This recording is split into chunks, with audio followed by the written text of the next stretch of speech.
Hello everyone, again welcome to my channel Environmentocity.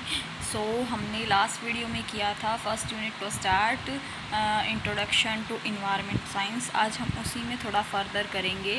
सो आज हम discuss करेंगे थर्मोडाइनमिक्स, उसके लॉज, एक दो टर्म्स भी डिस्कस करेंगे जो इम्पोर्टेंट होती हैं नेट के पॉइंट ऑफ व्यू से। So let's start. So thermodynamics में कुछ टर्म्स आती हैं। सबसे पहले system, surrounding, boundary and universe. System हम किसको बोलेंगे? Anything which are kept in consideration is called a system. जैसे इसमें छोटा सा डायग्राम बनाया हुआ नीचे, इसमें बीच में जो जो एरिया हम कंसिडर कर रहे हैं, किसी भी एक्सपेरिमेंट के लिए कर रहे हैं या किसी भी चीज़ के लिए कंसिडरेशन में ले रहे हैं जिस एरिया को, उसको हम बोलते हैं system. Surrounding everything external to the system is called surrounding. इस सिस्टम से बाहर जो भी बच गया यूनिवर्स में, दैट इज सराउंडिंग। सिस्टम और सराउंडिंग के बीच में एक लेयर, हम इमेजिनरी लेयर हम वो करते हैं, उसको हम बोलते हैं boundary of the system.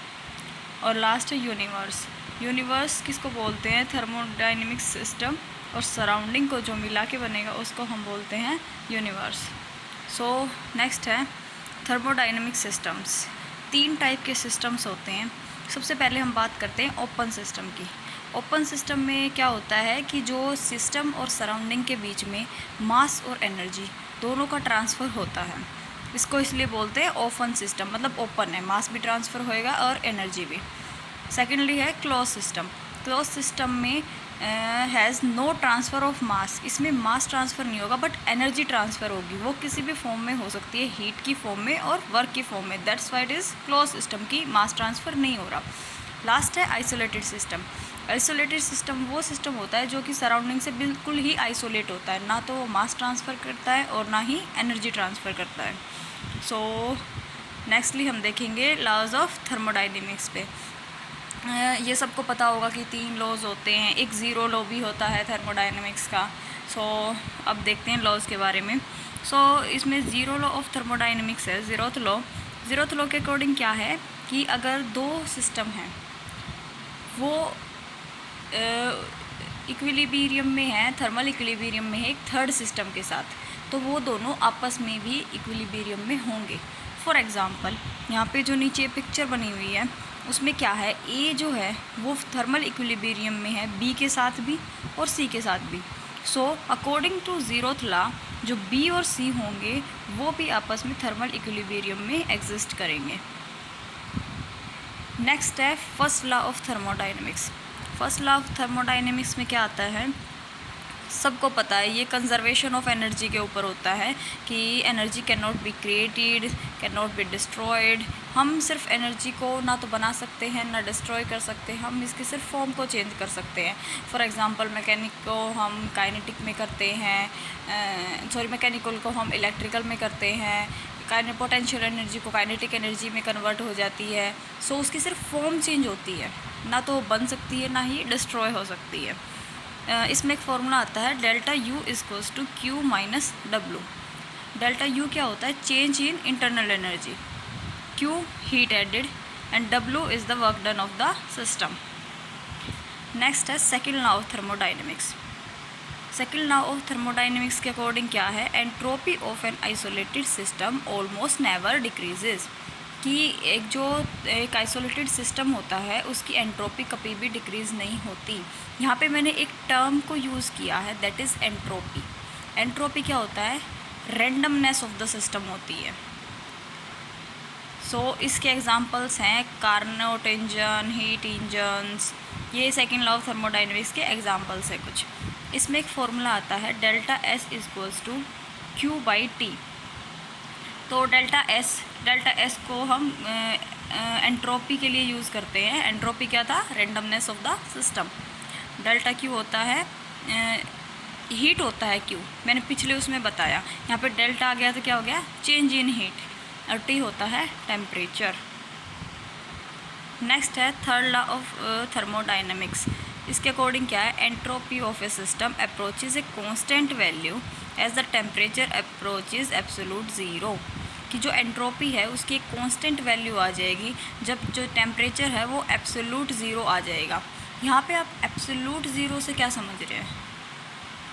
0 degree Celsius और 0 kelvin. It is 0 kelvin, not 0 degree Celsius. तो अगर डिग्री सेल्सियस में देखेंगे तो कितना हो जाएगा? -273 डिग्री सेल्सियस। नेक्स्ट कुछ टर्म्स आती हैं। बिफोर स्टार्ट मैं सिर्फ इतना बोलना चाहूँगी कि तीनों लॉज को बहुत अच्छे से करें, क्योंकि नेट जेआरएफ में क्या होता है कि इसके वो आ जाते हैं, जैसे मैच द कॉलम में आ जाते हैं कि लॉ लिखा होगा, साइड में लिखा होगा कि कौन सा लॉ, इनमें से मैच द कॉलम में आ जाते हैं क्वेश्चंस बहुत बार। सो नेक्स्ट देखते हैं कंडक्शन। कंडक्शन क्या होता है? The process by which heat is transfer from the hotter end to the cooler end. जैसे कि हमारा एक पैन रखा हुआ है गैस के ऊपर, आगे से जहाँ से गैस जो हैंडल है वो गर्म नहीं है, पैन तो गर्म है, गैस चल रही है, तो उसकी हीट ट्रांसफ़र होगी from the hotter end to the cooler end. Greater the temperature difference the more rapid the heat transfer. जितना टेम्परेचर डिफरेंस होगा दोनों में उतनी ही जल्दी हीट ट्रांसफ़र होगी। नेक्स्ट आती है कन्वेक्शन। ये टर्म्स बहुत ज़्यादा इम्पोर्टेंट है क्योंकि ये यूजीसी नेट में बहुत बार आई है। कन्वेक्शन में क्या होता है? Transfer of heat by mass movement of a fluid such as water and air, इसको बोलते हैं कन्वेक्शन, जिसमें मास मूवमेंट होती है फ्लूइड की। This type of heat transfer takes place in liquid और गैसेस। इसको या तो गैसेस में टेक प्लेस करता है या फिर लिक्विड में। तो नेक्स्टली हम देखते हैं रेडिएशन। रेडिएशन क्या होता है? Heat transfer bye emission of electromagnetic wave. ये तो सबसे इजी है। और एक लास्ट है एडविक्शन। एडविक्शन में क्या होता है? Horizontal movement of the heat in the atmosphere. So अब ये एक डायग्राम में हम मतलब एक ही डायग्राम से हर एक को समझ लेंगे, हर एक टर्म को। सबसे पहले कंडक्शन देखो, पैन गर्म था, साइड से वो हीटअप शुरू, उसका हैंडल हीटअप होना शुरू हुआ, from the hotter end to cooler end जा रहा है। अल्टीमेटली क्या होगा? हैंडल भी गर्म हो जाएगा और हाथ को जलन होगी। ऐसे ही कन्वेक्शन क्या था? फ्लूइड में टेक प्लेस करता है। रेडिएशन क्या था? जो इस फ्लेम है, गैस की फ्लेम है, इससे क्या निकल रही है? रेडिएशंस निकल रही है। आई थिंक ये चारों टर्म्स बहुत ईजी और सबको क्लियर हो गई होंगी। सो नेक्स्ट इज़ हम देखते हैं net change of the energy in system. ये क्या होता है? Equals to net energy crossing boundaries as heat और वर्क। कितनी एनर्जी बाउंड्रीज़ को सिस्टम टू बाउंड्री, मतलब सिस्टम और सराउंडिंग की बाउंड्रीज़ को क्रॉस कर रही है किसी भी फॉर्म में, हीट और एनर्जी की फॉर्म में, plus energy of mass entering the system, उस सिस्टम में कितनी एनर्जी एंटर कर रही है, minus total energy of mass living the system, कितनी उससे लीव कर रही है। और एक लास्ट है मास बैलेंस इक्वेशन। इसके ऊपर सिर्फ मतलब ज़्यादा डिटेल में नहीं आता, इसके ऊपर कभी भी इस फॉर्मूला पे ही क्वेश्चन आते हैं, लेकिन इस पे स्टिल क्वेश्चन आते हैं। सो इस फॉर्मूला को आई गेस सब क्रैम कर लें कि मास बैलेंस इक्वेशन क्या होती है, एक्यूमुलेशन क्या होती है, equals to input minus output plus generation minus consumption. ये मतलब ये फॉर्मूला बहुत इम्पोर्टेंट है वैसे। So I wind up here and आगे हम और भी डिस्कस करेंगे फर्स्ट यूनिट के अंदर। रिमोट सेंसिंग देखेंगे, GIS देखेंगे। So please subscribe my channel and like my video. Thank you.